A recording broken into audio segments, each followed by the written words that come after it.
anyone ever had an annoying behavior around you? Oh my goodness. We know a lot of people with annoying behaviors. How do you get rid of that annoying behavior? I'm Dr. B. Thanks for joining us today. Please subscribe to our YouTube channel and click that notification bell if you would like to get updates on new content that we're posting. So, annoying behaviors. My son, my middle son, used to burp all the time when he was younger. So I remember at one point I said, I'm going to get rid of this burping thing. It's driving me crazy. So the first point of being able to get rid of a behavior is that the person must have awareness that they are doing the behaviors. They have to have an awareness of it. So whether it's all sorts of bodily functions or touching someone else when they're not supposed to be, or whatever it may be, that they have to have an awareness that that behavior is occurring. So believe me, my son had an awareness that he was burping, because he'd go, "Burp!" and then I'd be like, "Oh, Noah," and he'd say, "Oh, sorry, Mom." So he knew it kind of got my goat. So he did it on purpose so he could get some feedback. So when he was younger, when I decided we were going to get rid of that behavior, and he was going to soccer practice one day, and I'd already prepped the other kid, his brother, that not to react if he burped. So he got in the car, and I looked up in the rearview mirror and I said, "Hey, Noah." And he said, "What?" And I said, "I noticed that you haven't burped. Thanks so much for being respectful of the car." Well, guess what happened next?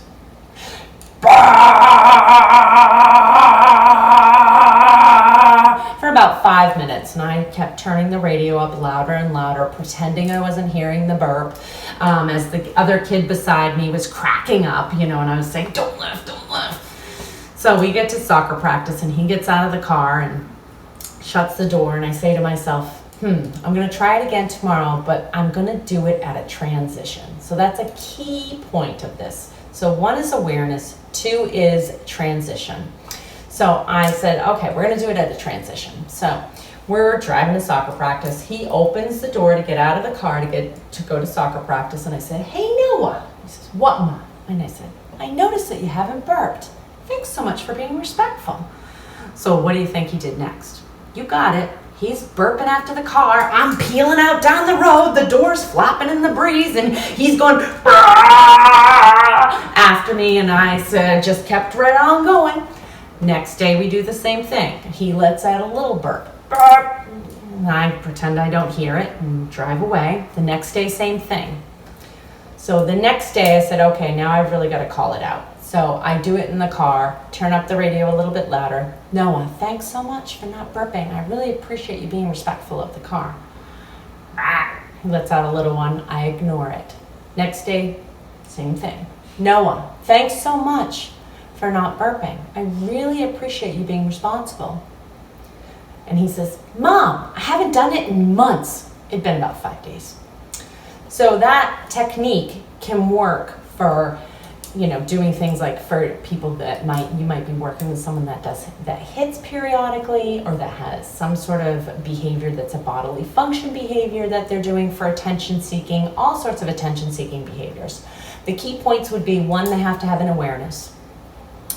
2, you need to give them feedback. Preferably that feedback about not engaging in that behavior occurs at a transition time. So if it's someone that hits, we might start with something that says, "Great job having safe hands." And then over time say, "I noticed that you didn't hit." Thinking also about the vocal usage that I used. I noticed, I saw, I heard, all those other things. If I know that the person that I'm talking to, their learning style is kinesthetic, I'm going to use language that says things like "I noticed," or "I love," or "I like," or something like that, because that's to kind of model that kinesthetic language. If I'm working with someone who is an auditory learner, I might say, "I heard that you didn't burp," instead, because using it in their learning style is going to help them really kind of assimilate that information faster. And then I move it towards my values. It's very responsible of you. It's very respectful. Being responsible and respectful are some values that I engage in also. So I want him to know what those values are and examples of that values when he's participating in them. So not when he's not participating in them, because that's not as helpful or as impactful. So those key qualities are important. And then you need to state that behavior at a time that is not a transition time, to make sure that they're not still engaging in it. Once that's occurred for a pattern of maybe a few days to possibly a week, then you can stop providing that feedback and you move on to the next area that's an annoying behavior. And hopefully you get through that one as well. Thanks for joining us today. Have a great day, and we'll see you soon.